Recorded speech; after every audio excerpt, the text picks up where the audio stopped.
আন্দোলনের খুব গুরুত্বপূর্ণ একটা দিন অতিবাহিত হলো গতকাল।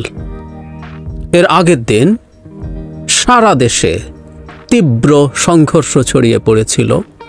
সেই সংঘর্ষে 6 জন শিক্ষার্থী নিহত হয়েছে, তাদেরকে হত্যা করা হয়েছে ছাত্রলীগ এবং পুলিশ মিলে।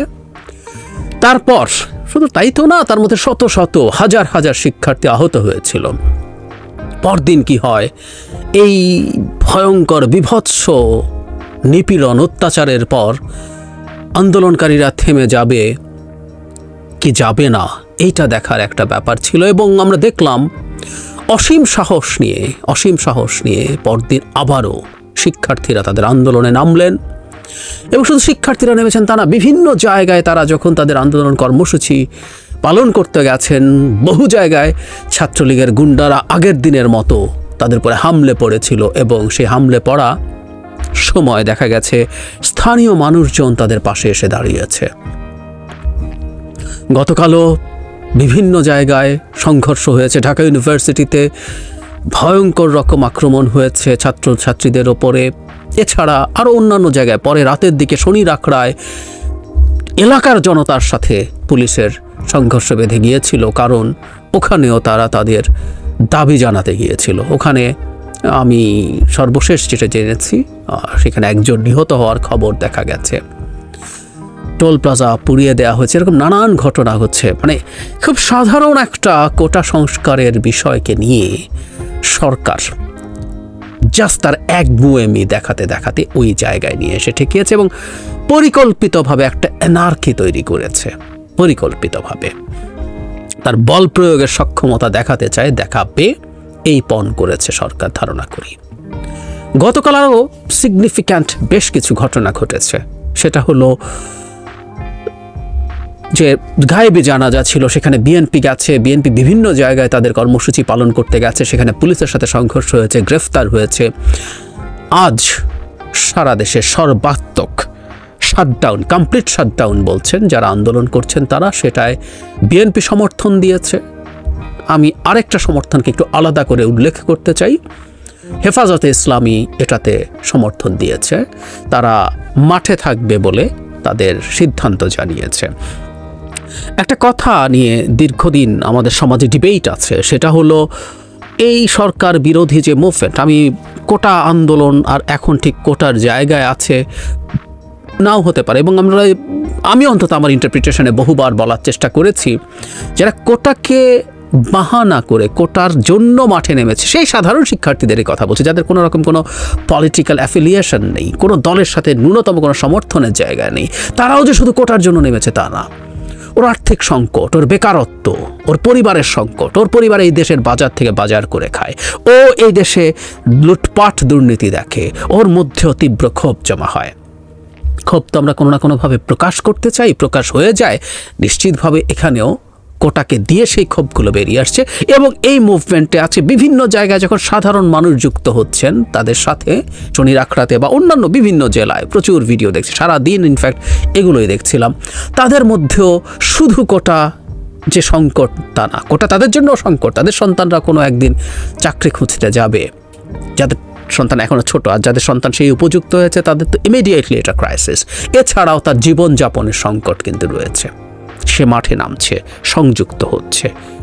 ফলে এই ধরনের একটা, আমি অবাক হব না এটা এই রেজিমের বিরুদ্ধে একটা মুভমেন্ট হিসাবে যদি দাঁড়িয়ে যায়, এবং তখন সেই মুভমেন্টটা কারা করবে, কে করবে, কিভাবে করবে, কতটুকু করবে, কে থাকবে, কে থাকবে না, এই ধরনের একটা আলাপ ছড়িয়ে দেওয়ার চেষ্টা আছে আমাদের এখানে।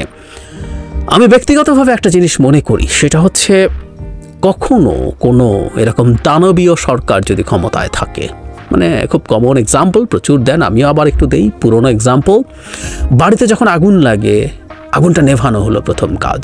সে পানিটা পরিষ্কার না অপরিষ্কার, ওটা নর্দমার পানি না পুকুরের পানি, দেখার ব্যাপার নেই, আগুন নেভাতে হবে।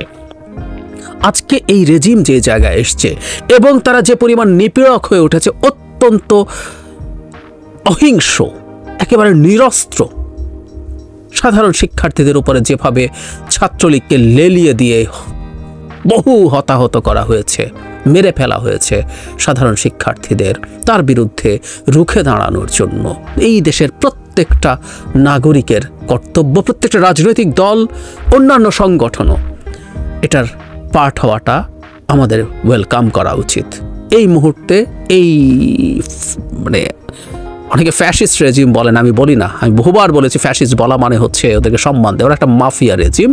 এই মাফিয়া রেজিমের বিরুদ্ধে দাঁড়ানো আমাদের সবার জন্য উচিত। সুতরাং আমি ধারণা করি সামনের সময়গুলো এই সরকারের বিরুদ্ধে এখন যেটা আস্তে আস্তে অধিকার, মানে কোটা তো আসলে একটা সিম্বল, আপনি মানুষকে বঞ্চিত করছেন।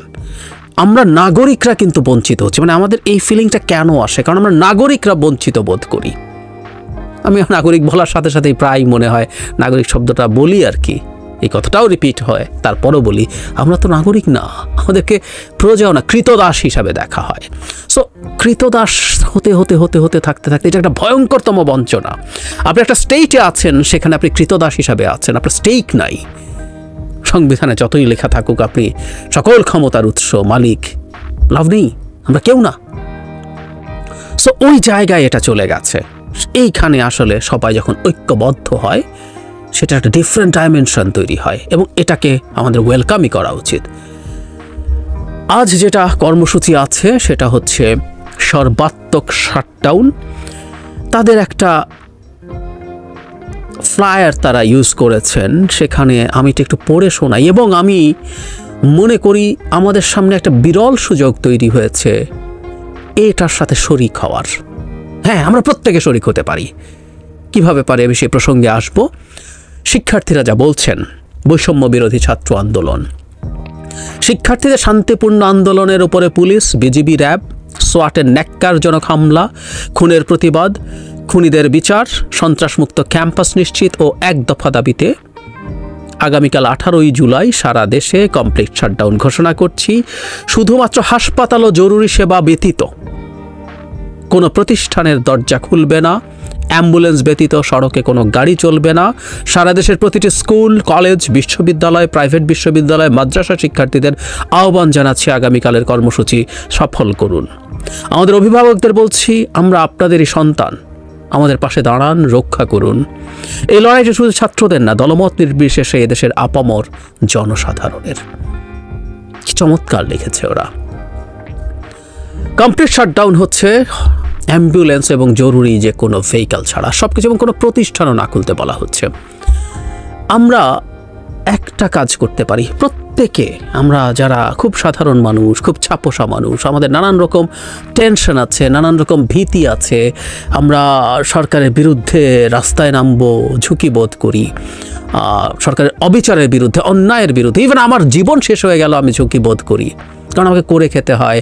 আমি এটা করলে কি আমাকে যদি কোথাও দেখা যায়, ফেসবুকে একটা কিছু লিখলে, এটা করলে সেটা করলে আমাকে যদি টার্গেট করে, আমার চাকরিটায় যদি সমস্যা হয়, চাকরিতে যদি প্রমোশন না হয়, একটা চরমতম মাফিয়া সরকারের সঙ্গে এই ঝুঁকিগুলো আছে। রাস্তায় নামলে মার খাবার ভয় আছে। যদিও আমি মনে করি এরপরও আমাদের আসলে এই ফাইট বা লড়াইগুলো করা দরকার আছে। আমরা প্রত্যেকে যারা বলছি, যারা লিখছি, যারা রাস্তায় থাকছি, প্রত্যেকের নানা মাত্রার ঝুঁকি আছে। কিন্তু এই মুভমেন্ট যেটা ডাক দেওয়া হয়েছে কমপ্লিট শাটডাউন, এটা একটা চমৎকার জায়গা যেটার মধ্যে আমরা প্রত্যেকে পার্টিসিপেট করতে পারি।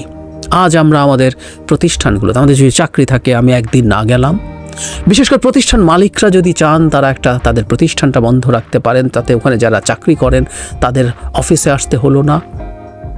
আমার যদি কোনো একটা ব্যবসা প্রতিষ্ঠান থাকে, খুব অত্যাবশ্যকীয় জিনিস, আমার ঔষধের দোকান আছে, সেটা বন্ধ না করো, আমার মুদির দোকান প্রয়োজন, কত এসেনশিয়াল দোকান আছে, এর বাইরে যদি হয় এই প্রতিষ্ঠানটার আমি একদিন ব্যবসা করলাম না, দরকার হয় ওই দোকানটা আমি একদিন বন্ধ রাখলাম।